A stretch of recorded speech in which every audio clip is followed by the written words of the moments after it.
Hey, welcome back to Good Day. Will somebody give a girl a break, for goodness sake? We might learn some lessons about relationships from the first couple, not Donald and Melania, but Adam and Eve. Welcome back to author, columnist, host of the PBS show Walking the Bible, Bruce Feiler. This is a fascinating story, and you say there legitimately are lessons for couples today from Adam and Eve. So look, I have a working wife, I have adolescent twin daughters, as you know, and we're talking about the changing way that men and women relate to each other. Just off stage here, before we came out for this conversation, a woman posted me and said, I hate Eve, like I blame her for all my problems as a woman. I'm like, don't blame organized religion maybe for kind of weaponizing this story to hold women down. But if you go back to the original story, they care for each other. Even after they leave Eden, they stick together, they have children. God wants this relationship to succeed.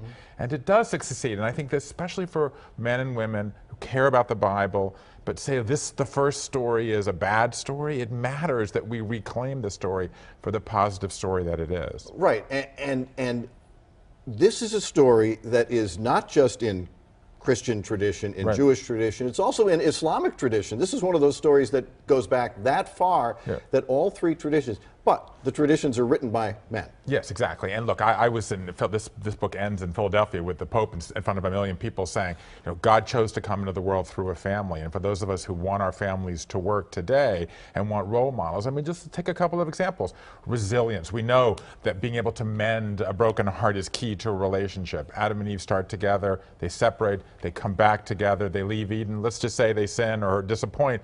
They heal, forgive, have two children. One murders the other. Right. They heal and have Seth, and they go on to succeed in the human line. That is a great, love is not a choice you make once. It's a choice you make over and over again, and they demonstrate that. Which is a long way of saying you got to work hard at a marriage or a relationship. And you say it should be a relationship not necessarily of equality, but equilibrium. Yeah, well, there's a big difference, right? So equality says we're going to be perfectly equal, but we know somebody may be better with the food, somebody with the kids, somebody making money, somebody taking care of the backyard.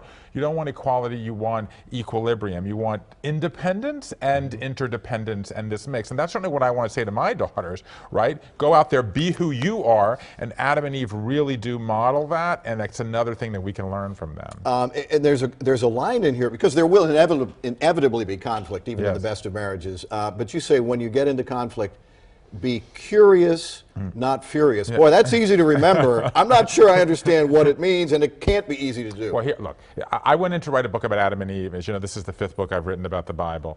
And here's what I learned. And I ended up writing a book about love. And here's what I learned. Love is a story we tell with another person. It's this process of you have needs, I have needs. We have to tell a story together. And when we hit a bump in the road, we have to add a new chapter. And think about all the figures in the Bible, right?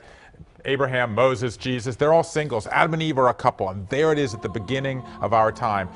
Togetherness is the key. And you say that, like, for example, in ancient art, Sistine Chapel. There's the Sistine Chapel right there, exactly. She's revered. She's not portrayed as this conniving. There she is in the middle of the entire thing, in the middle of those three images. She's not a scheming, evildoer. Exactly. There she is, the bridge, actually, between Adam and God. The story is built around women, and today when women are the primary people propping up religion. And so look, I say to people, if you care about the Bible, if you want to strengthen and deepen your own relationship, or we just need a little love in this tense time, come on this journey with me in the first love story. You'll be surprised, but I think you'll be uplifted, because at the foundation of our lives, there's a success story. And we have a link to the book and to Bruce on fox4news.com. Thank you a bunch.